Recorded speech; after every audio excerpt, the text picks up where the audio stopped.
Hello, BookTube, and welcome back to the Library Tour of Doom. This is a tour through all of my books, past, present, and yet to come, in all the different editions that we've had.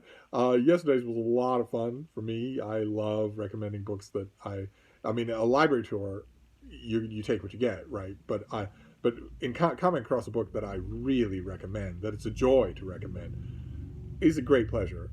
Today will be a little bit dicier than that. Today is a book that I love, and I would, if it checks some of your boxes, I would encourage you to read it, but it has its flaws. This is Italian Journeys by William Dean Howells, who was, well, once upon a time, for two generations of American readers, he would have been known as the author of The Rise of Silas Lapham, a novel called The Rise of Silas Lapham. But The Rise of Silas Lapham has been removed from the Norton Anthology of American Literature, and so removed from schools. And there's no way that a book like this is going to stay alive if it's not taught in schools. So Howells is going to disappear. He is going to vanish from the reading world in much the same way that a lot of 19th century counterparts to him disappeared. And that's a shame. That's a real shame. This author can be very, very good.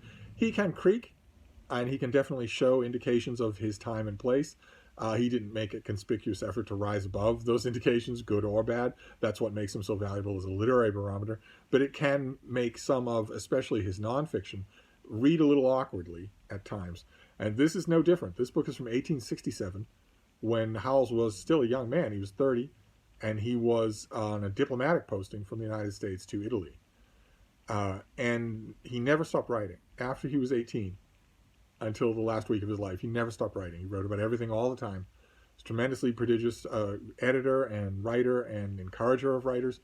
And his prose is not brilliant, especially when measured against the most brilliant of his contemporaries, who were some of the most brilliant writers in American history. But it's always entertaining.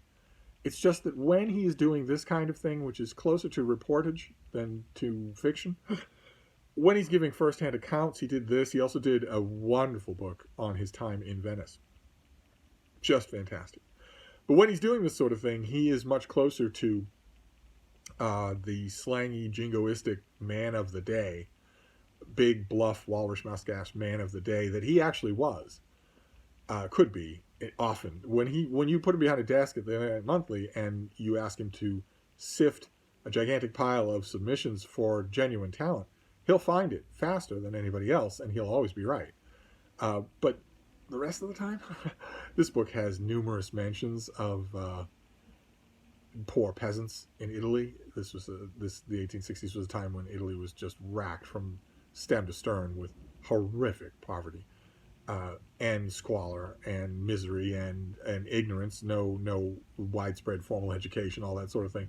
And when Howells touches on those sorts of things, he can seem like the very worst, condescending, Colonel Blimp Victorian imaginable, whether he's from America or not. And I'm not saying that this book is free of that. It's not. The Venice book is a little more free of it. We'll be getting to that on this Library Tour of Doom, because I believe, the Venice book in also this same very pretty Northwestern printing of these paperbacks. Is a very nice paperback. I often see this thing in an old first edition hardcover at the Brattle Bookshop here in Boston. I will often find old, especially nonfiction Howells works there that just nobody wants. Nobody's interested in it at all. It has no value. And I keep meaning to. He did a volume on his literary friends and acquaintances that is wonderful, just in his wheelhouse. The best nonfiction that he did. And he did the Venice volume and this volume and a few others, another travel volume, if I remember correctly, that I keep meaning to grab when I see them in those old hardcovers, because those old hardcovers aren't in infinite supply. I know I'm gonna value revisiting these things. I'm accustomed to Howells and his proclivities as a writer.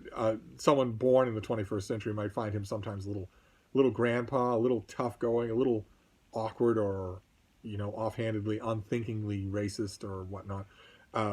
It's if you've developed a reading sensibility that can let you overlook that for a while, then he's much better company. And of course, his novels are wonderful. But I wanted to read you just a couple of bits from this to show you the range that he can take. He can go in this book from actually, he's a pretty good travel writer. Not anywhere near as good a travel writer as his close friend Mark Twain, but still pretty good.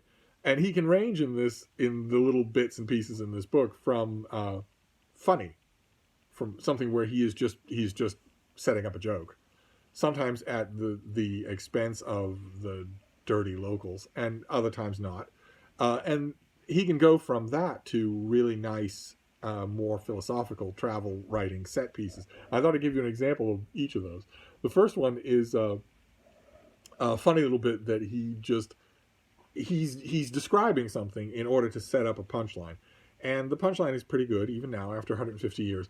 But the thing that readers will find interesting now is the bit he's describing, because time has had its way with this. And the writer is, all unbeknownst to the writer, freezing them in amber. So you get to see what the city, in this case, the city of Rome, was like a long time ago. He writes, I remember seeing nothing else so finely superstitious at Rome.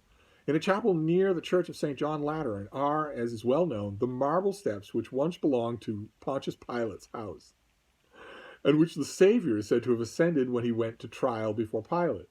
The steps are protected against the wear and tear of devotion by a stout casing of wood, and they are constantly covered with penitents, who ascend and descend them upon their knees. Most of the pious people whom I saw in this act were children, and the boys enjoyed it with a good deal of giggling, as a very amusing feat. Some old and haggard women gave the scene all the dignity which it possessed, but certain well-dressed ladies and gentlemen were undeniably awkward and absurd, and I was led to doubt if there were not some incompatibility between the abandon of simple faith and the care of good clothes. And you know, that's a bump one-liner about the contrast at the end there, but it shows things like that which don't, those little bits like that, obviously fake relics and things like that, used to be common in every city in Italy, and also in Rome. They absolutely proliferated in Rome, and they don't really anymore. Not anywhere near the same extent. Churches don't advertise their holy relics anywhere near as much anymore. They don't make outlandish claims about milk jars that replenish with the mammary milk of the Virgin Mary, and they don't talk about the steps to Pontius Pilate's house and have people crawling up and down them on their knees. Not anywhere near the extent that was once true.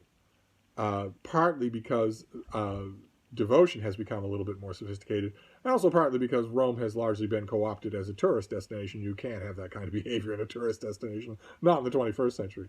I always think details like that are fascinating, and Italian Journeys is full of those details. But Howells can also be more philosophical. And if you are a basically dumb American cod philosopher traveling in Italy, tramping around in Italy, nothing is going to bring out the quasi-philosophical reflections more than the city of Pompeii. And sure enough, when Howells gets there, he gives us this. I know it is a cheap and feeble thought, and yet, he's just going to go ahead and say it anyway, and yet, let the reader please to consider a workman nearly 2,000 years ago laying upon the walls those soft lines that went to make up fauns and satyrs, nymphs and naiads, heroes and gods and goddesses, and getting weary, and lying down to sleep, and dreaming of an eruption of the mountain, of the city buried under a fiery hail, and slumbering in its bed of ashes 17 centuries, then of its being slowly exhumed, and, after another lapse of years, of someone coming to gather the shadow of that dreamer's work upon a plate of glass, that he might infinitely reproduce it, and sell it to tourists at from 5 francs to 50 centimes a copy. I say, consider such a dream, dreamed in the hot heart of the day, after certain cups of Vesuvian wine. This is, to put it mildly, a familiar thought gambit of people who go to Pompeii to imagine, you know, is there anyone in Pompeii at the time, in the week before the eruption of Vesuvius, that maybe in some sort of wine-infused dream imagined what the city would be like in 2,000 years? And if so, what did they imagine? Did they imagine that it would be huge, sprawling, that it would be much bigger, it's growing all the time? Did they imagine it would be destroyed? Pompeii had been hit very hard by earthquakes a couple of times in the years leading up to the eruption of Vesuvius. Could it be that there'd be nothing left? The Pompeii that was buried by Vesuvius was a city that was aggressively rebuilding after having had the crap knocked out of it by an earthquake. And one not long before then, both of them in easy living memory. Maybe Pompeians thought that their city would be in ruins.